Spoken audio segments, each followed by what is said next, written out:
There is a country on this planet that made a decision almost no modern nation would dare to make. A country that looked at the world, at history, at centuries of war and conflict, and chose to have no army, no tanks, no fighter jets, no battalions, no warships, nothing. Yet this nation has never been conquered, never been invaded, never fallen to foreign power. In fact, no one even tries. This is the story of Iceland, the country with no army, no enemies, and no fear. A land that survives not with weapons, but with geography, alliances, stability, and a kind of natural defense designed by the earth itself. This is how a nation without soldiers became one of the safest countries on Earth.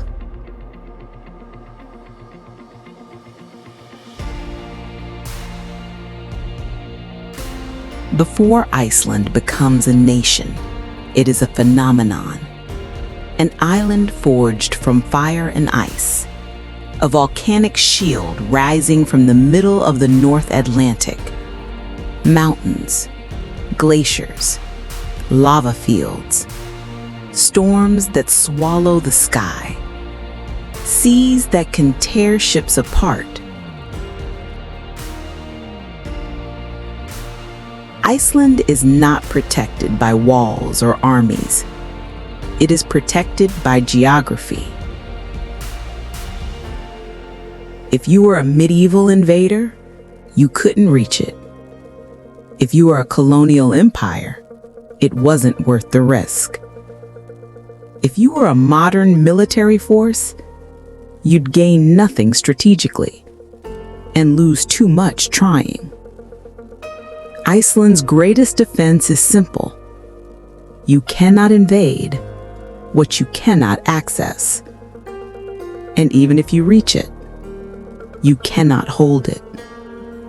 Nature defends Iceland more effectively than any army ever could. For centuries, Iceland lived without an army, not because of philosophy, but because it simply didn't need one.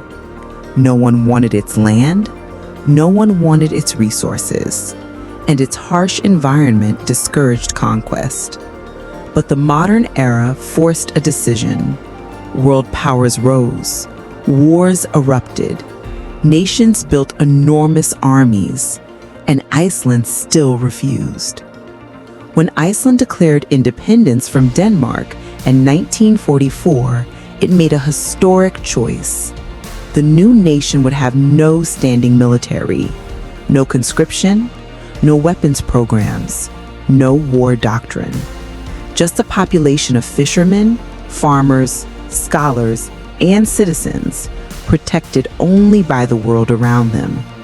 But peace is never that simple. In 1949, Iceland made a decision that changed everything. It joined NATO, the most powerful military alliance in human history. A country with no army, joining a military superstructure built on armies, jets, ships, and nuclear deterrence. How does that work? Simple. Iceland provides the location. NATO provides the protection. Iceland's geography gives NATO a strategic line in the North Atlantic, the gateway between North America and Europe. In return, NATO guarantees Iceland's security. The nation doesn't need tanks because the United States has them. It doesn't need warplanes because NATO patrols the skies. It doesn't need an army because its alliance already has the largest military force on Earth.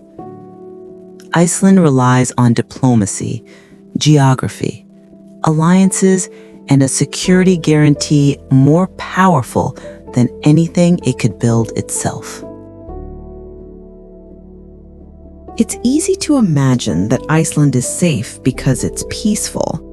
But the truth is more strategic, more calculated, and more geopolitical. It is isolated, surrounded by rough seas, unpredictable weather, and limited landing zones. No resources worth the cost. No oil, no gold, no farmland worth fighting for. NATO's protection. An attack on Iceland equals war with the West. Zero strategic value to an aggressor. You gain nothing by holding it. Iceland's intelligence, coast guard, and surveillance network make the island impossible to approach unnoticed. For hostile nations, Iceland is a headache, not a prize. Today, Iceland is one of the safest countries in the world. Crime is low. Conflict is non-existent. People live without fear of war. The island thrives on tourism, geothermal energy, fishing, and global stability. It invests in peace, not war. In welfare, not weapons. In safety, not strategy. Iceland doesn't just survive without an army. It benefits from it. Money that other nations spend on defense, Iceland spends on people, healthcare, education, infrastructure, social stability. It is a modern fortress not built with walls, but with resilience.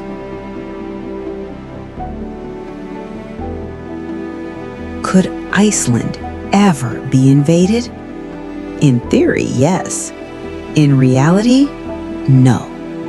Any military force attempting to seize Iceland would face brutal seas, limited landing points, frigid storms, an aggressive NATO response, U.S. air power arriving within hours, complete global condemnation.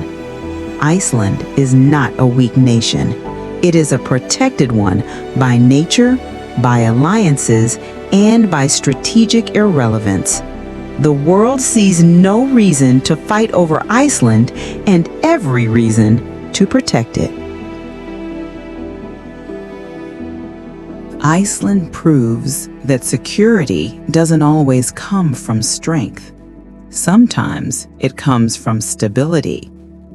It proves that a nation can survive without an army if it understands the world around it, if it uses its place on Earth wisely, if it chooses diplomacy over fear, and if it builds a system strong enough to protect its people without ever raising a weapon.